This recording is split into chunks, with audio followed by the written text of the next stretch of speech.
man. You all right? I'm all right. Oh my god. I almost got I need one of those. fucking... Mad respect. Yeah, What's I up, don't know. Jacob? I How are don't you? know how you don't have the press. Hey, what's good, man? Guys, Jacob Soboroff. You're live right now. There's like 80, 70,000 people watching. Hi, everybody. Jacob does great work. I normally wouldn't say that about mainstream media. No, Jacob does great work with immigration stuff. Thanks, man. How have you been today? I've been all right. I caught the you being like, it's a very peaceful crowd here, and then the cops just storm Like with the fucking It was horses. the sheriff's department. Yeah. I don't know. You know what I've seen is probably what you've seen, which is like everybody has been peaceful, and then a couple hours ago, once they started to clear the bridges, it started to get hectic, and then of course it invites response, like it's a provocation, and then people get mad. They throw water bottles or whatever. Yeah. But they're throwing water bottles at a dude with a riot shield with chemical weapons. You know what I mean? Who has a chemical weapon that he's deploying on you? The thing is, Hasan, like I got here at 1 o'clock, and I was up at the top of City Hall, and I was looking down, and you're looking at 20,000 people who are here to talk about ICE, and to talk about the raids, and to talk about what's happening on the streets, and what's happening on the farms in Oxnard, and what's happening at Home Depot, and this obviously is not that, and so I think it takes away from the moment that all these very peaceful protesters have been doing and trying to have. Yeah, but I think it's like, they're I guess releasing the street. I mean, I think when people are doing that, like I saw so many people. I saw a girl that was walking up this road right here, walking up this hill, and she had a sign that said like, no crown for an orange clown. Like that person is here for the No Kings protest. That's right. That person doesn't do what someone like myself would do under normal circumstances. Like she's not gonna go to like, we've been out here for a couple days when it first started. It was a lot more violent then. That's when the Waymos were burned. Yeah. And I'm just putting this in so I don't miss my live television ad. yeah. And it's like, that person is having an experience with police brutality, even though she's here protesting peacefully, exercising her First Amendment rights. I feel like that's a very radicalizing moment for a person like that. Oh, anyway. Okay, yeah. what I was going to tell you is, in 2007 there was a protest, the May Day Melee in MacArthur Park around immigration rights, and that resulted in protesters getting injured, journalists getting injured, and I think that the whole idea of today was that it was supposed to be big and peaceful and to be able to focus on the issues.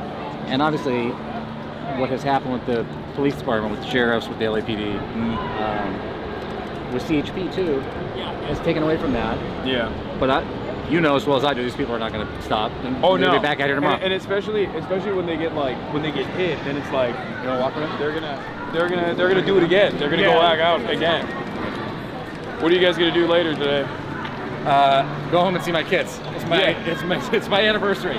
Oh. But that's the thing about LA, is that I think that there's this image out there that it's crazy. And people think the city's burning. The rest of the city, my kids are going to school. I went to dinner with my wife for our anniversary last night because I knew that we were going to be doing this. LA is 500 square miles, and this is a couple square blocks. Yeah. LA is so spread out. I wish people understood that. Yeah. And even here, like, look, it's just like a couple burnt Waymos, you know what I mean? Like, look, there's property damage, I know, especially the boomers hate that when they see that, but like, oh wow. What you guys are doing is like hurting the taxpayers themselves, you know? Yeah, and the other thing is, the cops have been put in a position, whether you like them or don't like the cops, of being in between the National Guard and the Marines and the protesters. And they didn't sign up for that. Speaking of the National Guard. Exactly, because it's the courthouse. The president sent the Guard and the Marines here to guard buildings like this and to guard the ICE agents and stuff. This is a very important building that they're guarding. And so the cops ended up in the middle of it, whether you like them or not. All right, I gotta go on TV. All right. It's really nice to see you. Be safe. All right. Okay. Thank you guys. Let's go!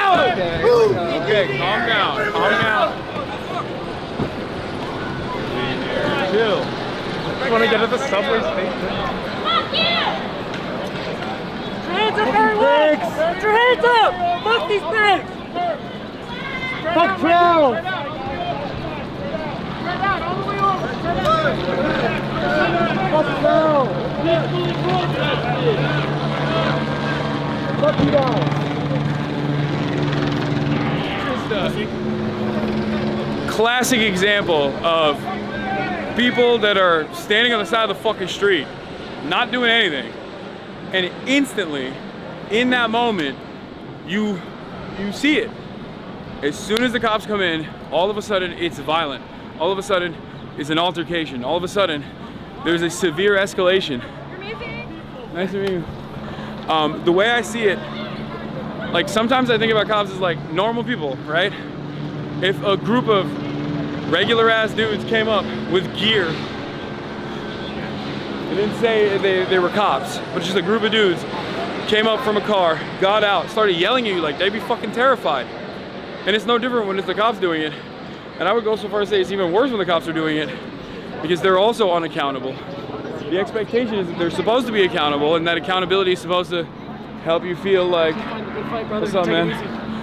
The accountability and the fact that they're wearing the badge is supposed to make you feel more safe. Like, oh, this person is not going to behave in a violent, erratic manner. But of course, that's not the case. The badge doesn't end up protecting us, but it ends up protecting them from additional legal scrutiny. And in that respect, you see the way that they talk to us, the way they talk to regular citizens. We are not doing anything. Were we doing anything? We were standing on the side of the fucking road. Got Jacob Soboroff over there. He's with MSNBC and NBC. Like, you know, he's got a wife and kids. They don't make this distinction, which they shouldn't anyway. They should treat everyone like normal human beings. But they don't even make this distinction for mainstream press. They don't make this distinction for press at all. It's really fucked up.